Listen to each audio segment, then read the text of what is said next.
आपके channel PC group education में। आज हम आप लोग को पढ़ाने चल रहे हैं समास।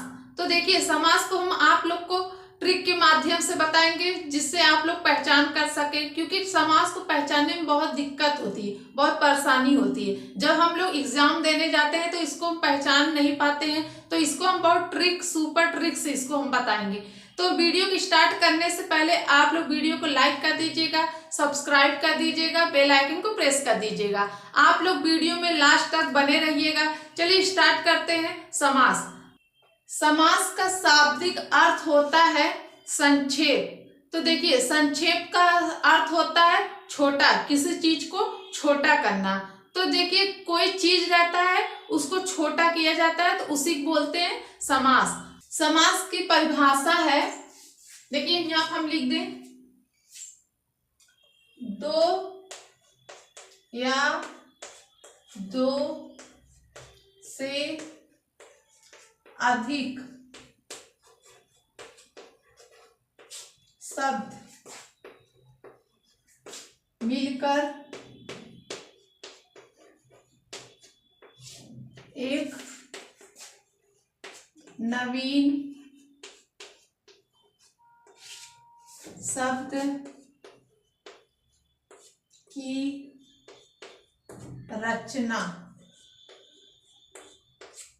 रचना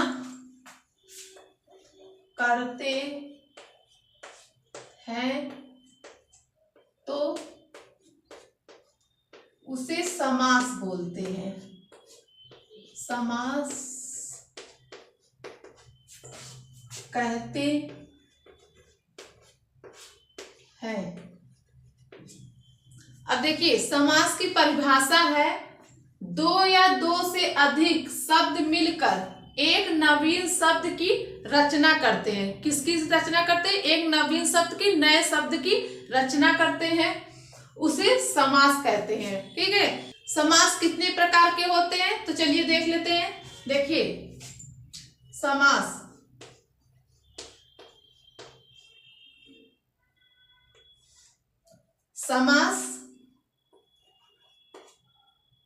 समास के प्रकार। समास के प्रकार। अब समास के प्रकार कितने प्रकार के होते हैं समास? तो देखिए, 4 प्रकार के होते हैं प्रधानता के आधार पे। प्रधानता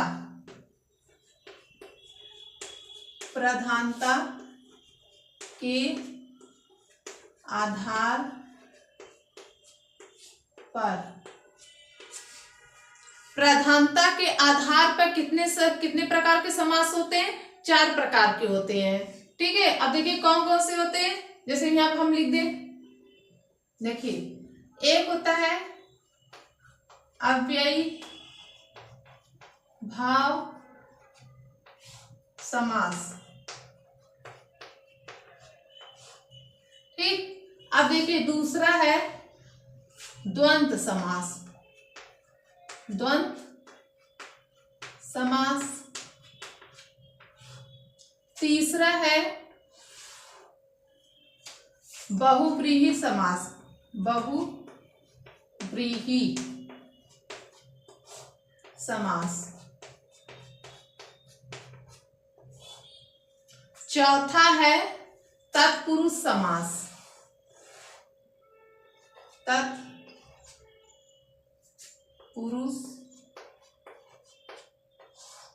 समास। अगर आप लोग से पूछ लिया जाए कि समास कितने प्रकार के होते हैं, जब प्रकार पूछेगा तो आप लोग क्या बताएंगे? 4 प्रकार के होते हैं, अव्ययी भाव समास, द्वंद्व समास, बहुव्रीहि समास और तत्पुरुष समास। ठीक। अगर पूछ लिया जाए, एग्जाम में पूछ लिया जाए कि समास की संख्या कितनी होती है, तो संख्या आप लोग क्या बताएंगे? 6 बताएंगे। तो देखिए, ये जो तत्पुरुष समास है इसके 2 उपभेद हैं, तो वो कौन से हैं? देखिए, एक है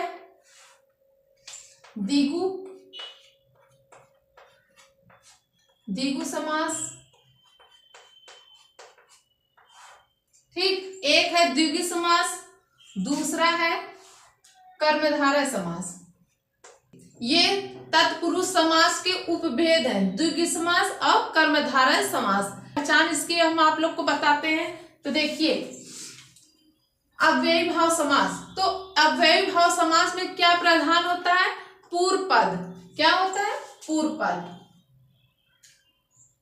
पूर्व पद प्रधान होता है।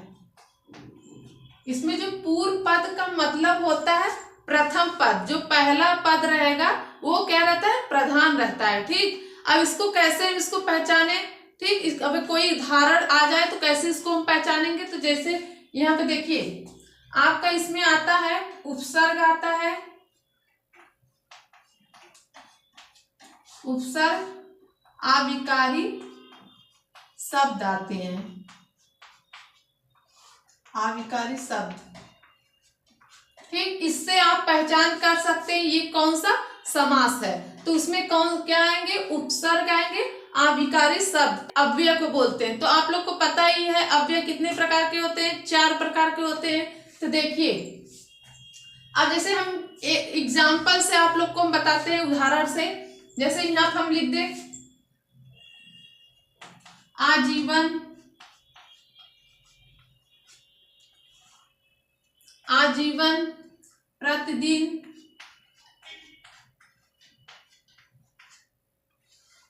अब ये सब क्या है? आपके अव्ययी भाव समास। तो इसको हम कैसे इसको पहचाने? तो देखिए इसमें क्या है? ये जो आ है, तो ये आपका आ क्या है? ये उपसर्ग है। ठीक है, और देखिए प्रतिदिन, तो ये समास विग्रह कैसे करेंगे? जैसे आजीवन, तो क्या है? जीवन भर, तो ये क्या है? समास विग्रह है। जीवन भर क्या है? समास विग्रह है। आजीवन क्या है?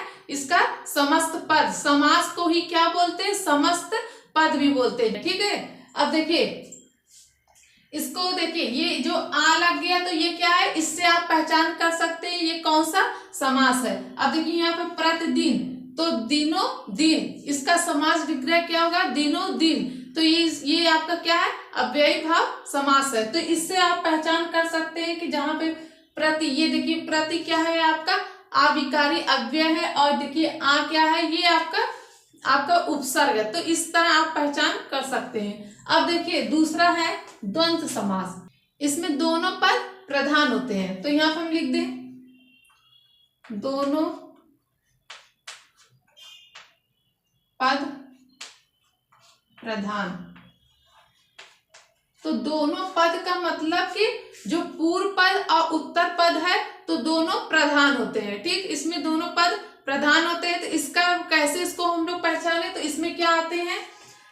इसमें देखिए आपके आते हैं विलोम शब्द आते हैं, विलोम शब्द रहेंगे, और रहता है पूरक शब्द,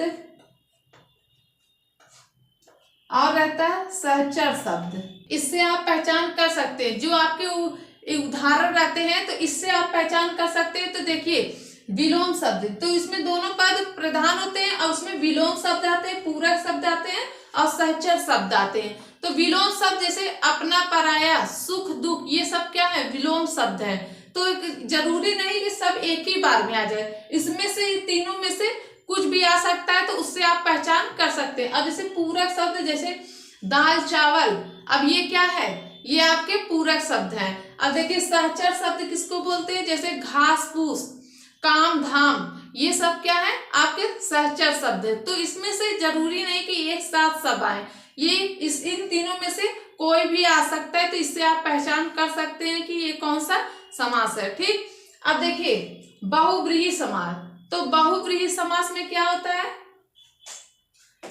इनमें क्या होता है? दोनों पद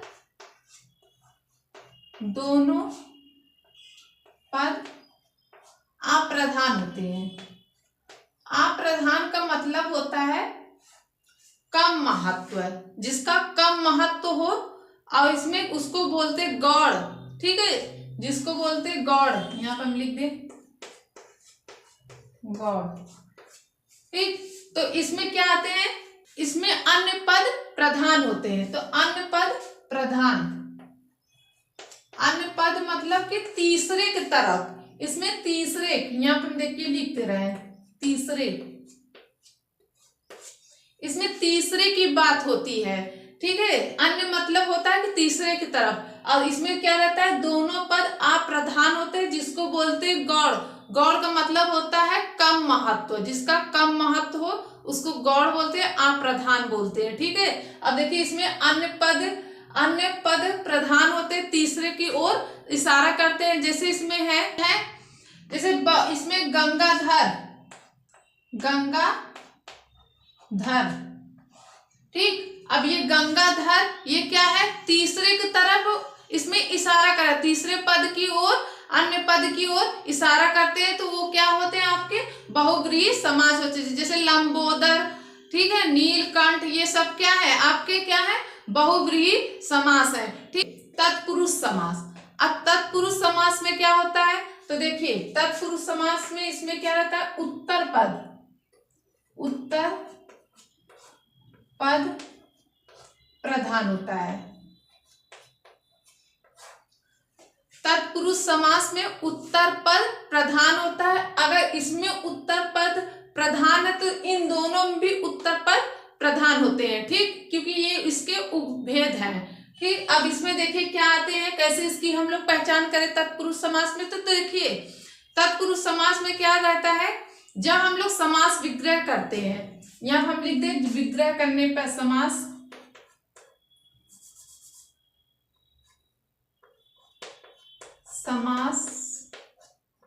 विग्रह,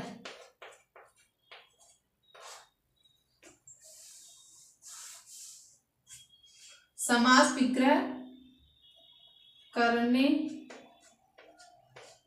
पर कारक चिन्ह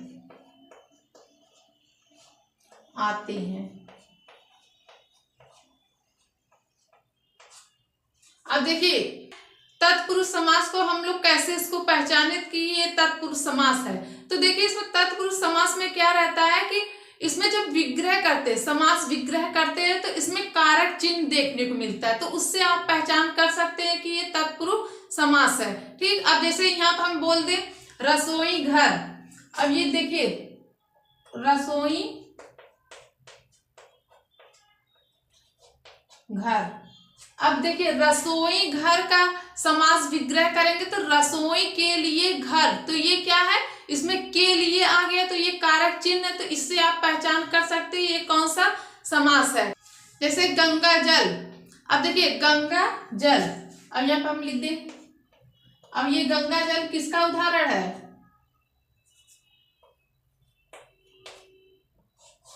गंगा जल किसका उदाहरण है, तत्पुरुष समास का। तो देखिए इसका समास विग्रह जब हम लोग करेंगे तो क्या होगा, गंगा का जल हो जाएगा, ठीक। तो गंगा का जल हो जाएगा, तो का इसमें कारक चिन्ह आ रहे हैं, तो वो क्या हो जाएंगे, तत्पुरुष समास हो जाएंगे। तो इस तरह आप पहचान कर सकते हैं ये कौन सा समास है, ठीक। अब देखिए द्विगु समास, द्विगु समास में क्या रहते हैं, इसमें रहते हैं उत्तर पद, इसमें भी उत्तर पद प्रधान होते हैं, देखिए उत्तर पद प्रधान होते हैं। अब इसकी पहचान हम लोग कैसे करें, तो ये क्या रहता है, बहुत इजी होता है, इसको हम लोग कैसे पहचाने, ये पूर्व पद इसमें क्या रहते हैं, संख्यावाची होते हैं, तो पूर्व पद मतलब कि प्रथम, पूर्व पद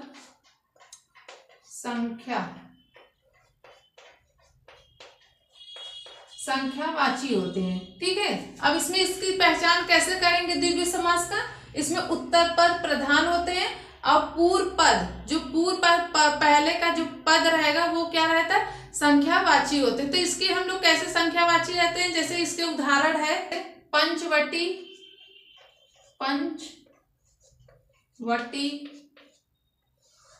नवग्रह। देखिए इसका क्या पहला पद क्या है, ये आपका संख्यावाची है, तो देखिए पंच मीन्स होता है 5, 9 मीन्स होता है 9, ठीक। तो ये इससे आप पहचान कर सकते हैं कि ये द्विगु समास है, ठीक है। अब देखिए कर्मधारय, देखिए यहाँ पे हम इसको मिटा दिए, अब यहाँ पे हम लिख दे रहे हैं, इसको यहाँ पर ना लिख के इधर हम लिख दे रहे हैं, आप लोग समझ जाइएगा।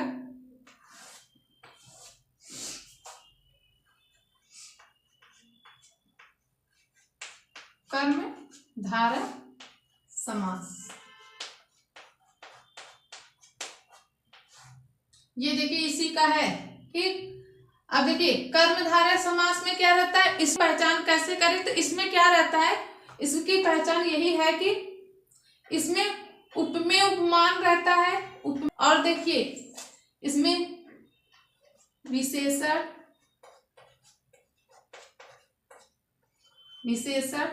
विशेष,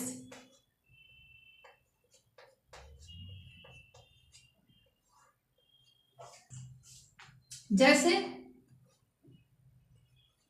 चंद्रमुखी।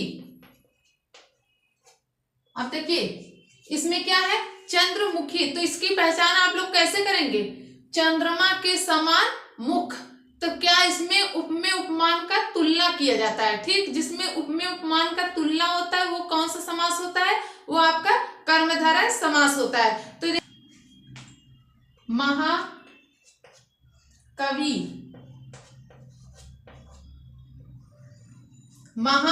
ये क्या है, ये आपके क्या है, विशेषण विशेष है सर, अब विशेष आ रहे हैं ना, तो इससे आप पहचान कर सकते हैं कि ये कौन सा समास है। ठीक, तो इसमें आप लोग को समझ में आ गया होगा कैसे इसकी हम लोग पहचान करें। तो क्या रहता है, अव्ययी भाव समास में पूर्व पद प्रधान होता है, इसमें उपसर्ग और अविकारित शब्द आते हैं। ठीक है, अब देखिए द्वंद्व समास में दोनों पद प्रधान होते हैं और इसमें विलोम शब्द आते हैं, पूरक आते हैं और सहचर आते हैं, तो इन तीनों में से कोई भी आ सकते हैं। अब देखिए बहुव्रीहि समास में इसमें क्या रहते हैं, दोनों पद क्या रहते हैं, अप्रधान होते हैं, जिसका कम महत्व और गौड़ हो, इसमें क्या रहते हैं, अन्य तीसरे पद की ओर इशारा करता है।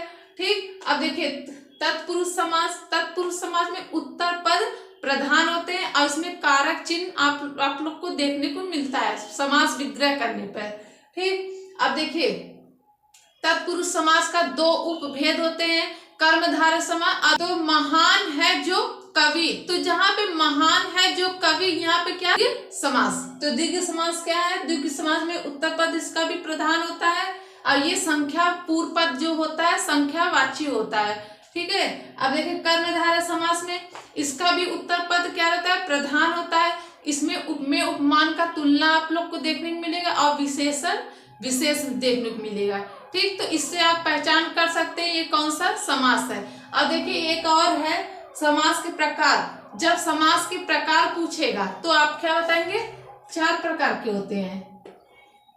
ये देखिए पहला है, ये दूसरा, ये तीसरा और ये चौथा।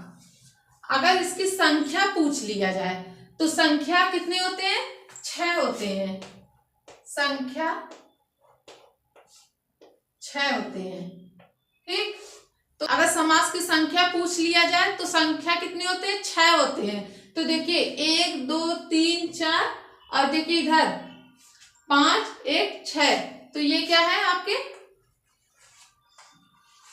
ये संख्या है। ठीक है, संख्या में आप इस तरह बताएंगे, अगर तो प्रकार पूछ रहे हैं तो 4 बताएंगे। तो आज का क्लास आप लोग को कैसा लगा आप लोग कमेंट करके जरूर बताइएगा। आप वीडियो को लाइक कर दीजिएगा, चैनल को सब्सक्राइब कर दीजिएगा, बेल आइकन को प्रेस कर दीजिएगा। हम आप लोग से नेक्स्ट वीडियो मिलते हैं न्यू टॉपिक के साथ, तब तक के लिए धन्यवाद।